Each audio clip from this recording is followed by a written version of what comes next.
candidate on the part of the NDA filing his nomination. He's accompanied by the Prime Minister of India, Mr. Narendra Modi. You can also see the BJP President JP Nadda in the frame. Home Minister Amit Shah is also present. So is Rajnath Singh, the Defence Minister.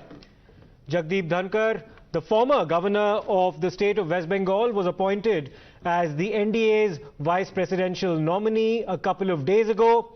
And now he's present with the Prime Minister during the nomination process, which is now currently underway. The candidate for the opposition party is Margaret Alva, and Jagdeep Dhankhar can be seen on the screen along with the Prime Minister filing his nomination papers for the vice presidential election. Let me go across to Madhav Das Gopalakrishnan for more on this. Madhav, we are getting live visuals now of the vice presidential candidate of the NDA, Mr. Jagdeep Dhankhar, filing his nomination papers.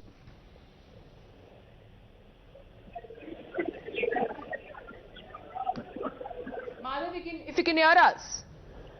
Well, yes, that's right. In fact, all the candidates, all the members of parliament, rather, of the BJP, very strongly there, standing in support of Mr. Dhankhar, as he, in fact, is casting his nomination. And, of course, the top leaders of the BJP and the NDA, all, of course, in attendance there, along with Mr. Dhankhar, as he in fact files his nomination on this occasion. So all the members of parliament about half an hour ago assembled in the library building. It's from there that they actually walked towards the parliament's main building. And of course, in this case, the office of the returning officer, which is the Lok Sabha Secretary General, his office, in fact, is where we now are seeing, in fact, the nomination papers being filed as far as Jagdeep Dhankhar is concerned. So very important development indeed. Just as the vice president's elections will now be held, the presidential election polling is currently underway, and in a few days from now, we also expect the vice presidential polls to begin. Both sides have announced their candidates. There is Jagdeep Dhankhar, who is the former governor now of West Bengal, as well as Margaret Alva from the opposition side. She's been a many-term governor in different states of the country. So it will be, of course, a battle in which in numbers, of course, the opposition says they will try and muster, but do appear to be really on the government side. So one will really have to see how this fight transpires in coming days. We have seen dramatic developments in the case of the presidential election, where, for instance, even allies of opposition parties such as the JMM and the Shiv Sena decided to support the government's candidate. That is, in fact, the first time an Adivasi or a tribal candidate, Droupadi Murmu. And in fact, despite the fact that there was a pitch campaign to try and project Yashwant Sinha, despite that, the ranks in the opposition did break.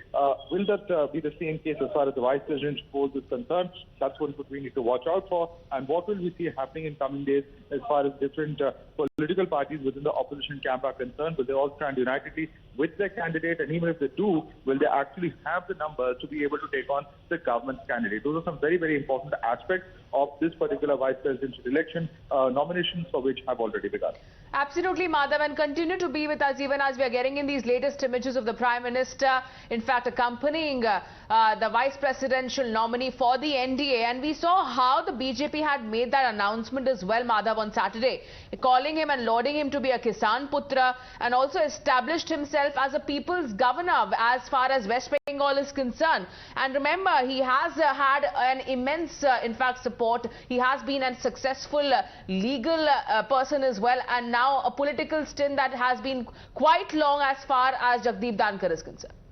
Well, as far as the profile of Mr. Jagdeep Dhankhar is concerned, remember, it is multiple stones that the government is killing with, in fact, this one announcement. First and foremost will be the legislative role that will be there as far as the facilitation of the running of the Raj Sabha is concerned. In that light, the Vice President, who's also the chairman of the Upper House of Parliament, very, very important, because that's where the government, although it has a brute majority in the Lok Sabha, finds it difficult to push through important legislation. So from that perspective, Mr. Dhankhar's role and his functioning as far as the functioning of the Upper House of Parliament will be very, very important. But he is also somebody, as you rightly said, is being projected as the son of a farmer. He belongs to the very influential Jat community, a community which many believe had participated in the farmer protest. So to that extent, to neutralize that aspect or whatever feelings may be there, that could also be a very, very important step, given that it's a community that has huge representation in states such as UP, Punjab, Haryana, Rajasthan, and other states in northern India.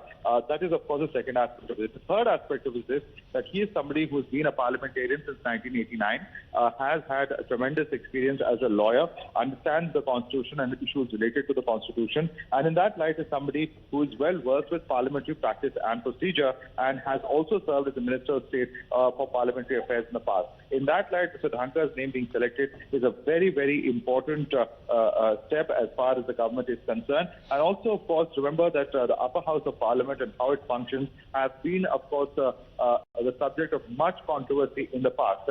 Opposition leaders, for instance, who have protested and have at times protested in manners where the government says they have not been, not been behaving in a manner that behoves a member of Parliament.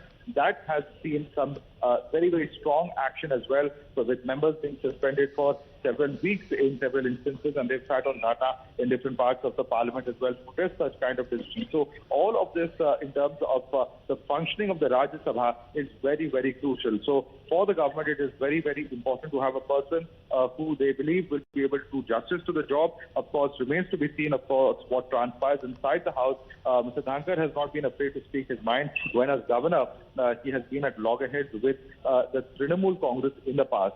How will all of that play out inside the upper house of Parliament will be very, very crucial, not just from the perspective of the TMC, but also the other opposition parties. So and Madhav, an interesting choice of candidates from both the NDA as well as the opposition. Both Jagdeep Dhankhar as well as Margaret Alva hail from poll-bound states. Rajasthan goes to the polls in December next year, Karnataka much earlier than that, around April and May.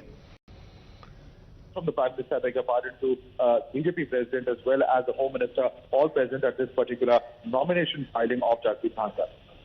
Absolutely, Madhav, and we continue to get those latest images as the nomination filing ends in the presence of the Prime Minister himself. We have the BJP's National President JP Nadda and Jagdeep Dhankhar in a way being congratulated by the Prime Minister himself. We have the latest visuals as well, because remember, his nomination by the BJP and its ally, as in the words of JP Nadda, as the vice presidential candidate, is another step towards empowering the farmers as well, and how he has been serving the country for over 3 decades in different capacities, according to that write-up that was in fact being issued by the BJP and that press briefing that they had also put out. In fact, he also urged all parties to support him. This comes after we saw how the opposition parties had fielded the former Rajasthan governor Margaret Alva as its joint candidate for the election scheduled for, in fact, August 6th, Dhankhar's election as the vice president.